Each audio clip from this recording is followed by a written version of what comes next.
Number 5, I believe, actually lesson number 4.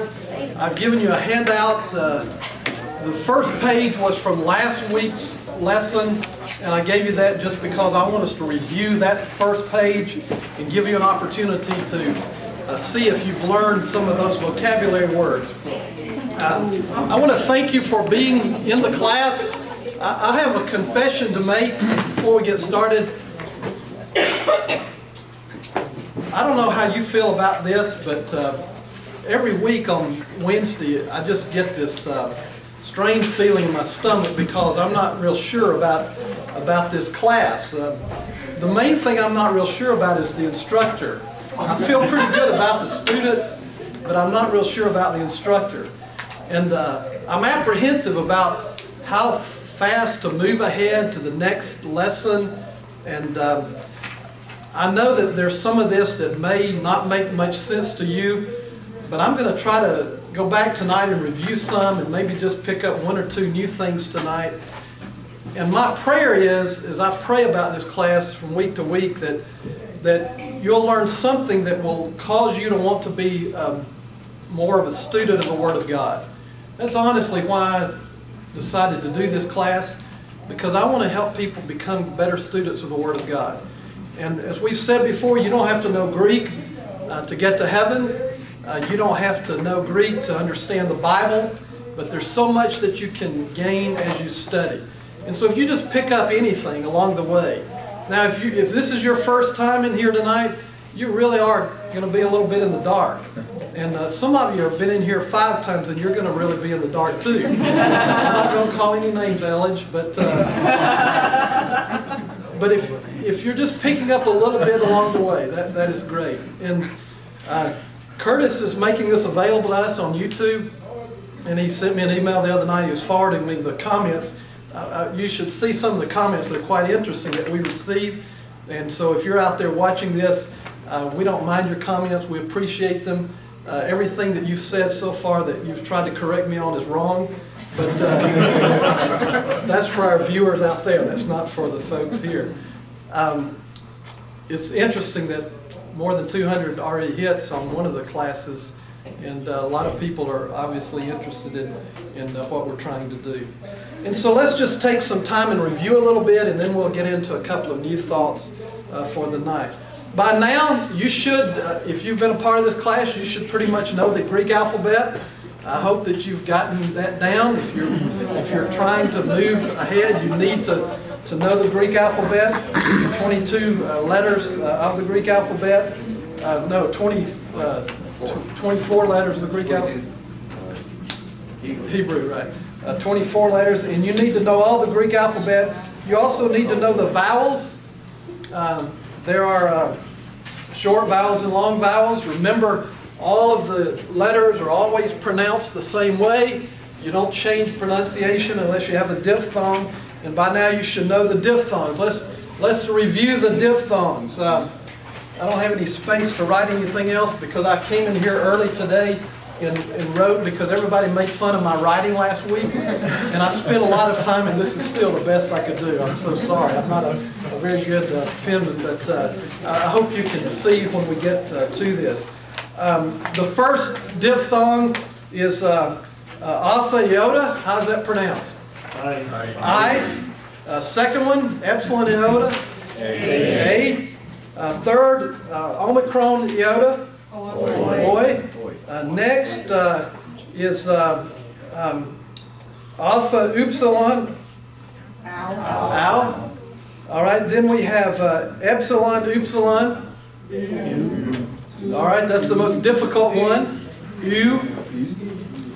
Some people say U like in feud. That's okay to say it that way. Next is omicron upsilon. U as in food. Very similar, very difficult to distinguish between those two. And then the last one is upsilon iota, and it is we, like in queen.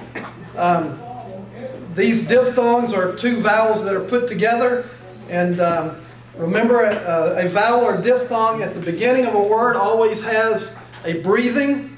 The breathing stands over the vowel. In the case of the diphthong, it stands over the second of the 2 component vowels. There are two breathings, the rough breathing, which makes an H sound, and smooth breathing, which doesn't make the sound. So by now you should be familiar with those, the alphabet, the vowels, and the diphthongs. Now let's take just a moment and look at some words. Take your handout from tonight, first page, lesson number 3. Now let's look at these words. Is this a different handout than the one we got last week? Yes, ma'am, because I just included lesson 4 with it, but I just put the front page of lesson 3 from last week. So if you didn't get one of these, if you thought this was from last week, and I think we're about out.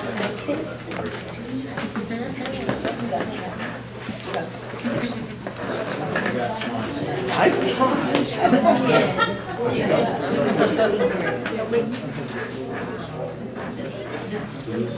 All right, let's see how we do. What is blepo?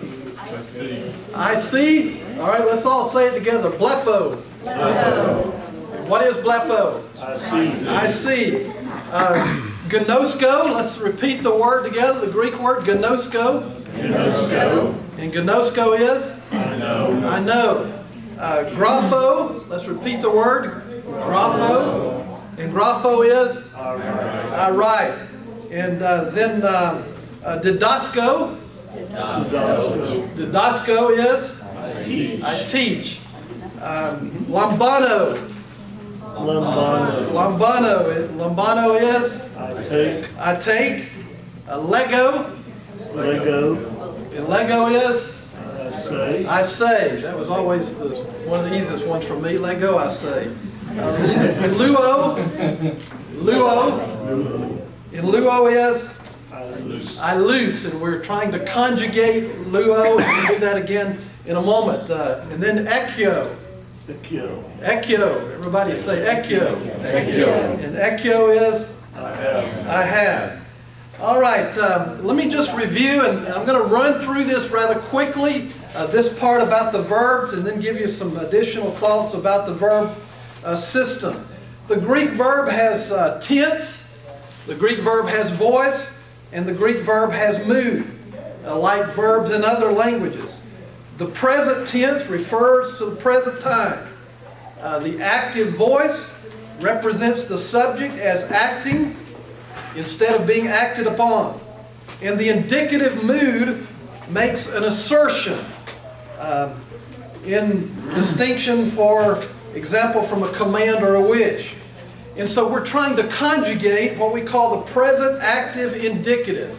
And if you'll look on your handout there, you should have the word luo, present active indicative. There are two, well, let me go through some more and then we'll come back and conjugate. You need to observe that the distinctions between first person, the person who is speaking, a second person, the person who is spoken to, and third person, being the person who is spoken of, and between singular and plural numbers, in English, of course, are indicated for the most part by subject pronouns.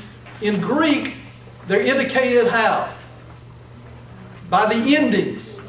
Okay, so first, second, or third person, we know about that by the ending. And the singular and plural numbers, we know that by the ending. So because of that, there is no pronoun that is necessary to translate the statement "we lose." Luo is what? I lose. I lose. And so to say "I lose," you don't have to have the pronoun, because you know who it is that is doing the loosing based upon the ending. There are two parts to the verb. The part that remains constant throughout the conjugation and has the various endings added to it. The first part of the verb is called what? The stem. All right, every verb has a stem. And then you have, so the present stem for luo would be what? Lu.